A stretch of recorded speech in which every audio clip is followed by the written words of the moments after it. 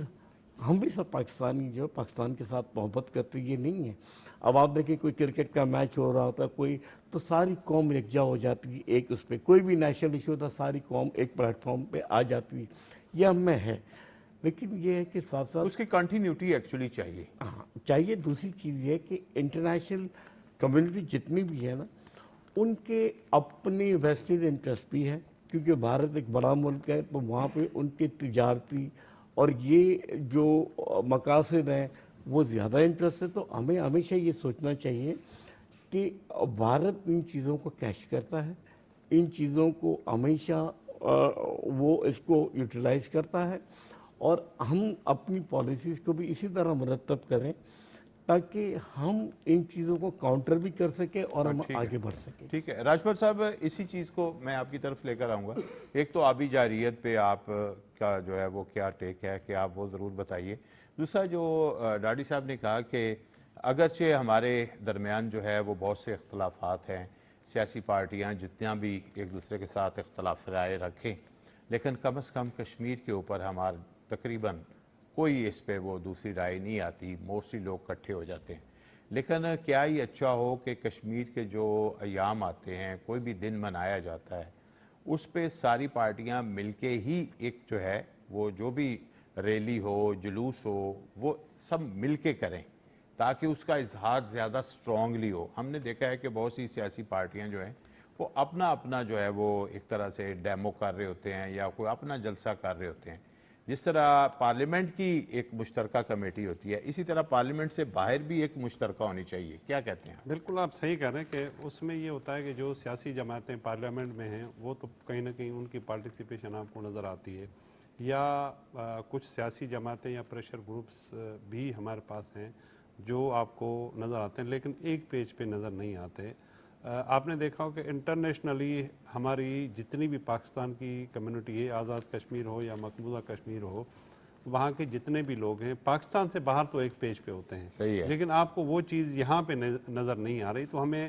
بہرحال اس چیز کو ضرور غور کرنا چاہیے کہ جب ہم ایک پیج پہ ہو کے اس چیز کو اٹھائیں گے تو ہماری آواز میں اور زیادہ طاقت آئے گی اور ہم کشمیری بھائیوں کی مدد کے لیے اخلاقی طور پہ جو پاکستان 75 سالوں سے کر رہا ہے اس میں اور زیادہ بھی ہے, سفارتی بھی ہے, اخلاقی بھی ہے. جو بات آپ نے دوسری کی وہ ایک اہم بات ہے, خاص طور پہ جب ان کے پاس پانی وافر مقدار میں آ جاتا ہے تو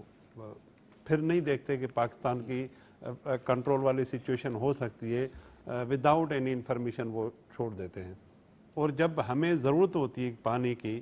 اور ان کو پاس ایسی سچویشن نہیں ہوتی, ان کو ضرورت ہو نہیں ہو, وہ پانی کو بند کر لیتے ہیں. اب تو انہوں نے مختلف ڈیمز بھی جو ہے نا وہ بغلیار یا اس طرح کی وہ بنا لی ہیں. تو لہٰذا اس حوالے سے جو انٹرنیشنلی ایک ہمارے پاس ایگریمنٹ انڈس ریور بیسن ٹریٹی موجود ہے, اس کو مد نظر رکھتے ہوئے ہندوستان کو اپنی پالیسیز مرتب کرنی چاہیے. لیکن چونکہ ہم سفارتی طور پہ یا اخلاقی طور پہ یہ ڈیمانڈ کر سکتے ہیں, لیکن آپ یہ ضرور سوچیں کہ ایک تو انتہا پسند مودی کی وہاں پہ حکومت ہے جو کانگریس والی پاکستان کے حوالے سے بہرحال سوچ نہیں رکھتا. تو ہم انٹرنیشنلی اس چیز کو جہاں پہ بھی ایڈوکیسی ہم کر سکتے ہیں وہ کر بھی رہے ہیں, لیکن یہی ہمارے فورمز ہیں جس کو ہم یوٹیلائز کرتے ہوئے لوگوں کو بھی بتائیں کہ پاکستان سے جو ہے صرف جنگ جو ہے وہ سرحدوں والی نہیں کر رہا ہے ہندوستان, بلکہ سب سے زیادہ ہماری جو معیشت ہے وہ ہے زراعت پہ ڈیپینڈنٹ ہے. اور آپ دیکھتے ہیں کہ جب بھی ان کے پاس اس حوالے سے پاکستان پہ کوئی پریشر دینا ہوتا ہے وہ آبی جارحیت شروع کر دیتا ہے. یہ ان کا بڑا ایک ٹول بن گیا ہے, مستقل طور پر ٹول بن گیا ہے, خاص طور پہ جب سے انہوں نے ڈیمز بنائے ہیں تو وہ اس کا استعمال جو ہے وہ نیگیٹو میں زیادہ کیا جاتا ہے. ملک صاحب اس طرف آتے ہیں کہ ایک بڑا اہم دنیا کا ایونٹ جو ہے اس سال ہونے جا رہا ہے نومبر میں, اور وہ ہے امریکی صدر کا انتخاب. امریکی صدر کا انتخاب جو ہوتا ہے وہ اس لحاظ سے بڑا اہم ہوتا ہے کہ اگر جو پارٹی آتی ہے اس میں لوگوں کو ہوتا ہے کہ بھئی جو اگر ڈیموکریٹس آئیں گے تو اس طرح کے فیصلے جو ہیں وہ سامنے آ سکتے ہیں، اور اگر ریپبلکنز آئیں گے تو اس سے ہٹ کے تھوڑے سے آ سکتے ہیں، بیسک چیزوں کو چھوڑ کے، لیکن کچھ نہ کچھ تبدیلی جو ہے وہ وہاں پہ بھی جو ہے وہ آتی ہے۔ تو ابھی جو وہاں کی سچویشن ہے تو ظاہر ہے یہ پورا سال جو ہے وہ ان کی کیمپین کا سال ہے، اور ڈونلڈ ٹرمپ جو ہیں وہ اس وقت مقبولیت ان کی بہت زیادہ ہے، اور جو بائیڈن جو اس وقت سٹنگ پریزیڈنٹ ہیں ان کے حوالے سے جو کل کی اور پرسوں کی جو نیوز آ رہی ہیں، خاص طور پر ان کی ہیلتھ ایشوز جو ہیں وہ کافی سیریس ہیں، اور ان کی پارٹی کے لوگ ہی جو ہیں وہ کہہ رہے ہیں کہ چونکہ جو پولز ہوئے ہیں ان میں سے زیادہ مقبولیت جو ہے وہ ڈونلڈ ٹرمپ کی آ رہی ہے، اور ہیلتھ جو ہے وہ ان کی اتنی اچھی نہیں ہے جو بائیڈن کی، تو اس لیے جو ہے ان کو کسی نہ کسی طرح دستبردار کروایا جائے۔ اور ہمارے پریزیڈنٹ آصف زرداری صاحب نے بھی کچھ دن پہلے ان کی صحت یابی کے حوالے سے ایک خیر سگالی کا میسج بھیجا تھا کہ وہ جلد صحت یاب ہو جائے۔ کیا کہیں گے یہ امریکن پریزیڈنٹ کے الیکشن اور اس وقت کی سچویشن؟ جی بالکل، یہ بہت اہم ایونٹ ہے، اور ہمیشہ چونکہ امریکہ دنیا کی سپر پاور ہے، اور دنیا بھر میں جو وہ سیاسی امور ہیں اور دیگر جو معاملات ہوتے ہیں وہ امریکہ اثر انداز ہوتا ہے، اور امریکی انتخابات اس حوالے سے بہت اہم ہوتے ہیں، پوری دنیا کی نظریں اس کے اوپر ہوتی ہیں۔ یہ تمام دنیا کے جو لوگ ہیں وہ جانتے ہیں، کیونکہ وہاں 2 پارٹی سسٹم ہے اور 2 پارٹی ہیں، اور دونوں پارٹیوں کی جو ٹاپ پرائرٹیز ہیں، پالیسیز ہیں، بالکل واضح اور کلیئر ہوتی ہیں، اور دنیا کو پتہ ہوتا ہے کہ اگر یہ پارٹی جیتے گی تو کون سی پالیسیز پہ عمل درآمد ہوگا، اس کو جھکاؤ کس طرف ہوگا، اور اگر دوسری پارٹی آ جائے گی تو اس کی ترجیحات کیا ہوں گی۔ اس وجہ سے لوگ بہت زیادہ دلچسپی رکھتے ہیں، کیونکہ کسی بھی پارٹی کے آنے کی صورت میں پوری دنیا کے جو معاملات ہیں، جو پالیسیز ہیں، اس پر اس کا اثر پڑتا ہے۔ تو اچھا، اس میں خاص طور پر ایک چیز میں ضرور ملک صاحب آپ سے چاہوں گا کہ ابھی نیٹو کے حوالے سے بھی جو خاص طور پہ ایک پالیسی چل رہی ہے، اور یوکرائن کا جو سلسلہ ہے یا رشیا یوکرائن وار کے حوالے سے، اس پہ بھی آپ ضرور ذرا تھوڑا اپنا جی بالکل، اس میں دنیا کے بہت، یوکرین کا مسئلہ ہے، چائنا کے ساتھ ٹریڈ کا مسئلہ ہے، بہت بڑی مطلب جو معاملات ہیں اس کے اوپر ہیں۔ تو یہ جو انتخابی مہم چل رہی تھی تو تقریباً دونوں پارٹیاں، دونوں جو صدارتی امیدوار تھے متوقع، وہ تقریباً ان کی پاپولیرٹی سیم تھی، 50-50 لگ بھگ وہاں پہ کھڑے ہوئے تھے، لیکن اچانک جو ٹرمپ پر حملہ ہوا اس کے بعد خاصا فرق آ گیا، ان کی حمایت میں اضافہ ہو گیا، ان کی ہمدردی کا جو ہے نا وہ فیکٹر اس میں آیا۔ اور دوسری جانب جو بائیڈن صاحب ہیں، ان کی طبیعت کے حوالے سے بہت زیادہ، وہ پہلے سے ہی باتیں ہو رہی تھیں، چونکہ ان کی عمر بہت زیادہ ہو چکی ہے اور ان کے صحت کے حوالے سے معاملات چل رہے تھے، تو اب ان کی پارٹی کے لوگوں نے بہت سنجیدگی سے سوچنا شروع کر دیا ہے، کیونکہ 1-2 جو ڈیبیٹس ہوئیں ان کی امیدواروں کی، اس میں بھی یہ بات کھل کے سامنے آئی کہ جو بائیڈن صاحب کی جو یادداشت ہے یا ان کی جو وہ ہے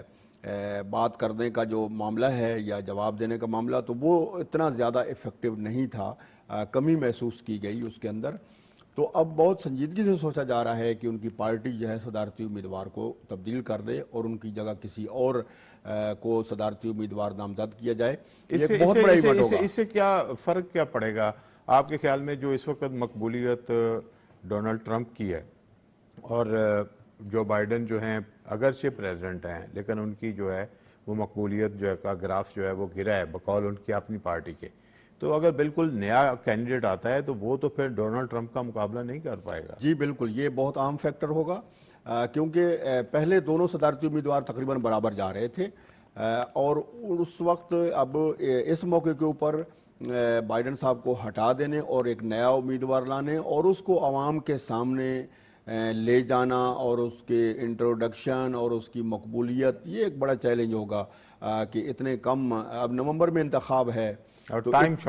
شارٹ ہے، اتنے کم عرصے میں کیا ان کو اس حد تک پبلک کے سامنے لے جایا جا سکتا ہے؟ یہ ایک بڑا چیلنج ہوگا، دیکھتے ہیں آنے والے دنوں میں کیا ہوتا ہے۔ فروخ ڈاکٹر صاحب، چونکہ امریکہ ہمارا پاکستان کا ایک بڑا ٹریڈ پارٹنر ہے، اور اس کے علاوہ ہمارے ساتھ ان کے ایک ریلیشن شپ کا لیول بھی بڑا ڈیفرنٹ رہا ہے، اتنے سالوں کے جو ایک ہماری ہسٹری ہے ڈپلومیٹک ریلیشن کی، تو پاکستان پہ دونوں پارٹیوں کے آنے سے جو فرق آتا ہوتا ہے اور ابھی جو صورتحال ہے، اور پھر اگر ڈونلڈ ٹرمپ جو ہیں وہ اسی مقبولیت کے ساتھ آگے بڑھتے ہیں، نومبر میں ان کو جو ہے وہ چانس امریکن جو ہے وہ عوام دے دیتی ہے، تو آپ کے خیال میں یہ کیا پاکستان پہ اثرات کیا آ سکتے ہیں؟ دیکھیں،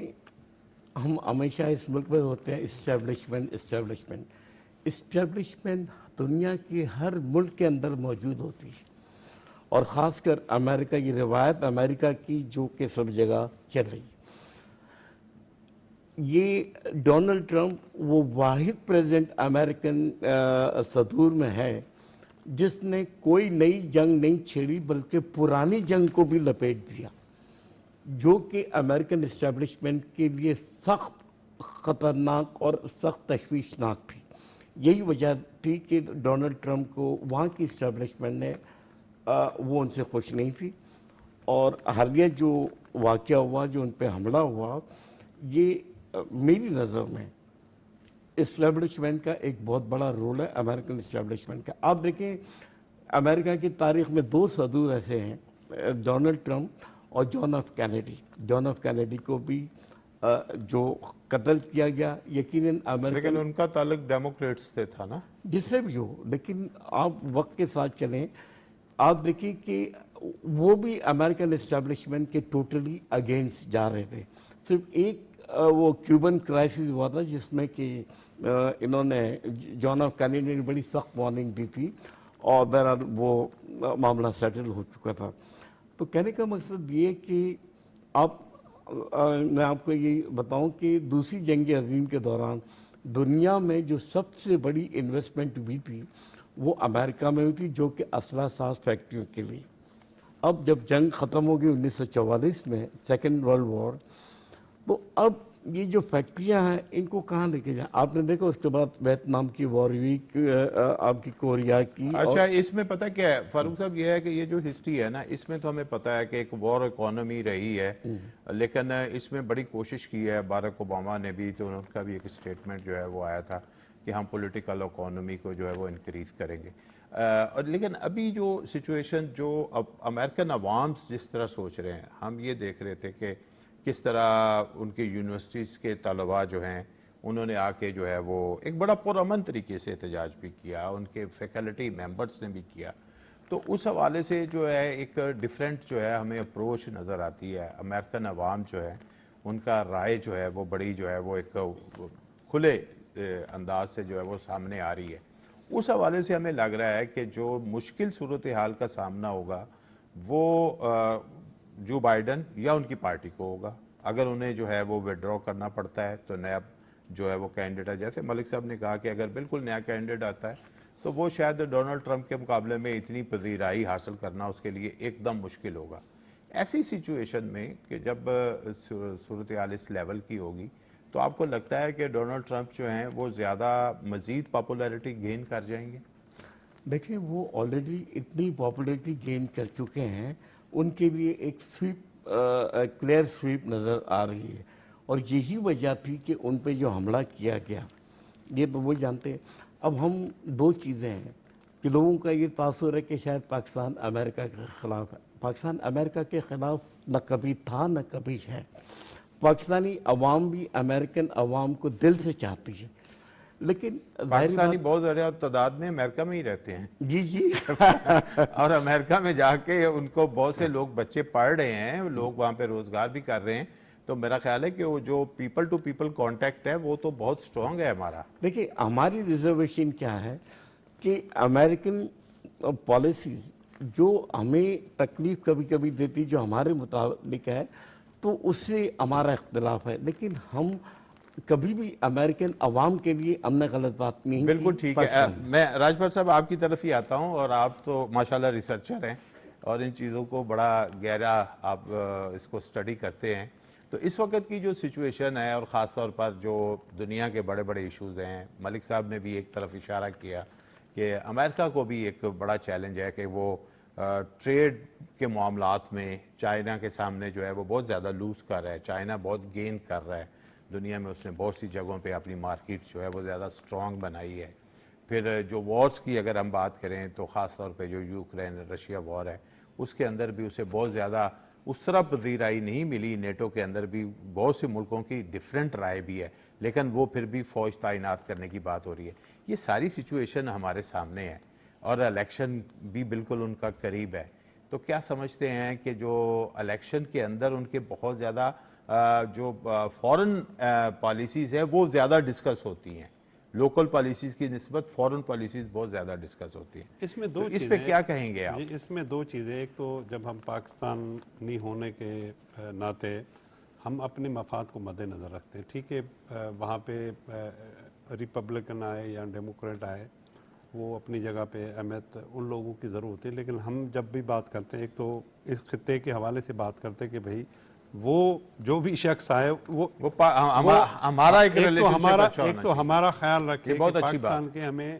اپنے آزادانہ طریقے سے فیصلے کرنے میں ہم پر کوئی پریشر نہیں ہو, کوئی مداخلت نہیں ہونی چاہیے. دوسری بات, اس خطے کے حوالے سے پالیسیز کلیئر ہونی چاہیے کہ بھئی پرامن طریقے سے آپ لوگ رہیں, ہمیں اس سے کوئی سروکار نہیں. لیکن چونکہ آپ دیکھیں کہ ریپبلکن ہو یا ڈیموکریٹ ہیں, وہ افغانستان کے حوالے سے ہوں, فلسطین کے حوالے سے ہوں,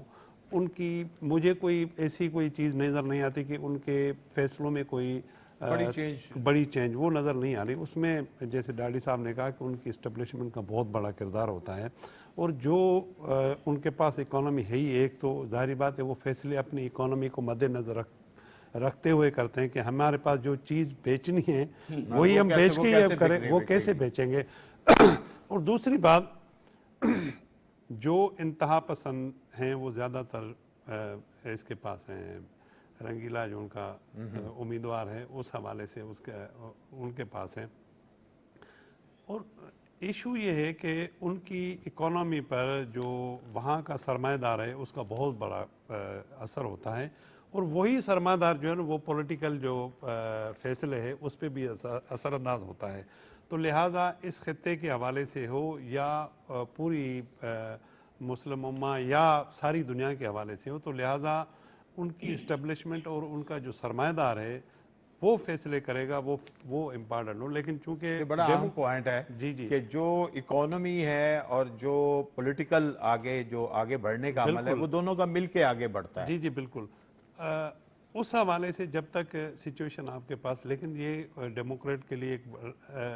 4 سال تک ان کو اس چیز پہ کوئی نہیں کہ کوئی الٹر, چونکہ آپ کی جو پچھلے الیکشن میں بھی جو بائیڈن بہت اچھے امیدوار ہو سکتے ہیں, لیکن پچھلے الیکشن میں بھی جو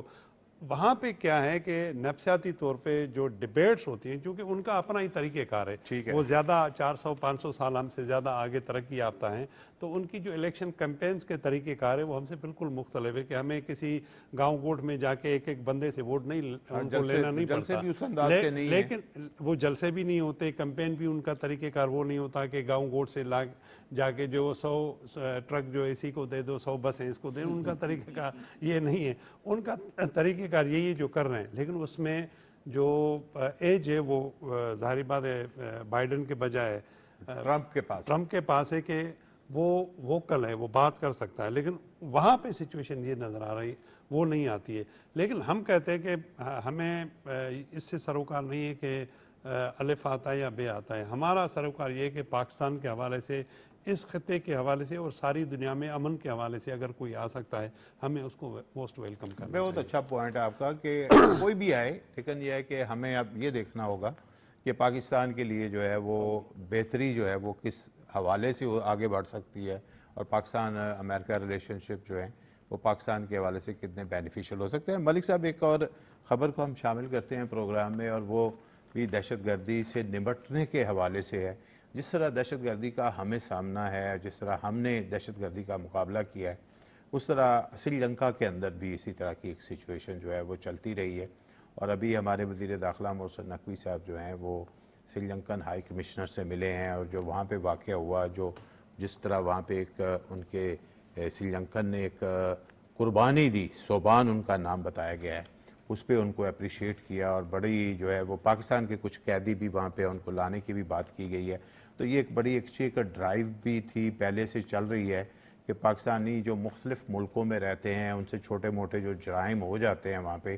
تو ان کے لیے وہاں پہ لیگل سروس مہیا کرنا, ان کے اوپر اگر فائنز ہوئے ہوتے ہیں تو ان کی ادائیگی ان کے لیے بعض دفعہ مشکل ہوتی ہے، ان کو لانے کا ایک عمل جو ہے وہ جاری ہے۔ کیا کہیں گے کہ یہ ایک بڑا اہم پوائنٹ ہے جس کی طرف جو ہے وہ وزیر داخلہ نے جو ہے وہ سٹیپ لیا ہے؟ جی بالکل، آپ نے درست نشاندہی کی ہے کہ دنیا میں دہشت گردی کے واقعات بڑھ رہے ہیں، لیکن دوسری جانب یہ بات ہمارے لیے باعث فخر ہے کہ پاکستان نے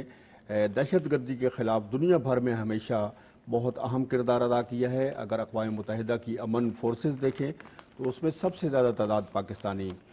فوجیوں کی ہوتی ہے جو پوری دنیا میں امن قائم اور رکھنے کے بڑی لیے شہادتیں بھی ہوئی ہیں۔ بڑی شہادتیں بھی ہیں، اور بالخصوص افریقہ کے ممالک کے اندر پاکستانی فوجی تعینات رہے ہیں اور انہوں نے امن قائم کرنے میں بہت اہم کردار ادا کیا ہے۔ ہماری حکومت بھی اس معاملے میں بہت ایکٹیو رہی ہے۔ ہم آئے روز یہ خبریں سنتے رہتے ہیں، مڈل ایسٹ میں بالخصوص اگر کوئی پاکستانی کو کسی معاملے کے اندر چھوٹے موٹے جرم کے اندر سزا ہو جاتی ہے، کوئی جرمانہ ہو جاتا ہے، تو پاکستانی حکومت جو ہے وہ سفارتی سطح پر جا کر بات کر کے اور بہت سارے لوگوں کو، اپنے عوام کو، اپنے شہریوں کو ریلیف دلا چکی ہے۔ سری لنکا کی مثال تو بہت واضح ہے کہ سری لنکا میں تامل کے ساتھ جو جنگ حکومت کی چل رہی تھی اس کو ختم کرنے میں پاکستان کا بہت کلیدی کردار رہا، اور پاکستان نے وہاں پہ سیاسی اور دہشت گردی کے خلاف جو جدوجہد تھی اس میں سری لنکن گورنمنٹ کی بہت زیادہ مدد کی، اور وہ بہت جو ہے وہ نتیجہ خیز بھی ثابت ہوئی اور وہ دہشت گردی ختم ہوئی۔ بعد میں چھوٹے موٹے واقعات ہوئے۔ یہ ایک اہم خبر ہے کہ اس وقت جو پاکستان کے کچھ قیدی وہاں پہ موجود ہیں، ان پہ کچھ الزامات لگے تھے جس کی وجہ سے ان کو گرفتار کیا گیا تھا، تو حکومت پاکستان نے ایک بار پھر وہی سفارتی محاذ پر جو ہے وہ ایکٹیویٹی کی اور اس کو سالو کرنے کی کوشش کی، اور امید ہے کہ وہ ہمارے 7 شہری جو ہیں بحفاظت پاکستان انشاءاللہ پہنچ۔ ڈاڈی صاحب، ایک اور چیز کی طرف ہم نشاندہی کی گئی ہے کہ وہ ہے جو دنیا بھر میں اب ظاہر انٹرنیٹ کے بغیر جو ہے وہ دنیا میں رہنے کا تصور بڑا ہی بے معنی سا لگتا ہے۔ بعض دفعہ لگتا ہے کہ باقی چیزیں کچھ اویلیبل ہو رہی ہے، نہیں ہو رہی، کھانا ٹائم پہ مل رہا ہے، نہیں مل رہا، لیکن نیٹ سروس جو ہے وہ جاری رہنی چاہیے۔ آپ خواہ روڈ پہ ہوں، گھر پہ ہوں، وائی فائی چلنا چاہیے، اس کے بغیر بندہ اپنے آپ کو بالکل تنہا محسوس کرتا ہے۔ لیکن کیا کیا جائے کہ سمندر کے گہرائیوں میں جو لائنز بچھائی گئی ہیں جس کی وجہ سے دنیا ایک دوسرے سے کنیکٹ ہوتی ہے، فائبر آپٹک ہے، لیکن اس پہ بھی حملے ہوتے ہیں، وہ شارک جو ہیں وہ اس کے اوپر حملہ آور ہو جاتی ہیں، اور اس کے مائکروسافٹ کے جو ہمارا پورا ایک نظام ہے اس کے اندر جب خرابی آتی ہے تو دنیا کا صرف یہ نہیں ہے کہ انٹرٹینمنٹ ہے بلکہ بہت بڑا بزنس جو ہے وہ آن لائن چلتا ہے۔ تو اس کو ایک جو ہے نا ابھی بھی کچھ اس کے اندر پرابلم آئی، اس کی جو ہیں آئی، تو ہمیں اس کے مستقل جو حل ہیں اس کی طرف جانے کا کون سے ایسے طریقے ہیں کہ ٹیکنالوجی میں بڑی انوویشن ہو رہی ہے، تو آپ کیا کہیں گے اس پہ؟ دیکھیں، اس وقت دنیا کا سارا نظام جو ہے نا وہ انٹرنیٹ کے اوپر بیس کرتا ہے۔ اگر آپ کی یہ نیٹ بند ہو جائے تو ایسے لگتا ہے کہ پوری دنیا مفلوج ہو گئی ہے، اور آپ دیکھیں کہ اس سے انٹرنیٹ کی وجہ سے کاروبار ہو یا کمیونیکیشن ہو وہ اتنا آسان اور سہل ہو گیا ہے، چاہے بزنس ہو، کہ آپ آن لائن چند سیکنڈ میں کیا سے کیا کر لیتے ہیں۔ تو ظاہر بات ہے کہ اس وقت پورا نظام ساری دنیا کا وہ انٹرنیٹ پہ بیس کرتا ہے، اور خدا نہ خاصہ اگر یہ چیز جب کلیپس ہوتی تو ہر کوئی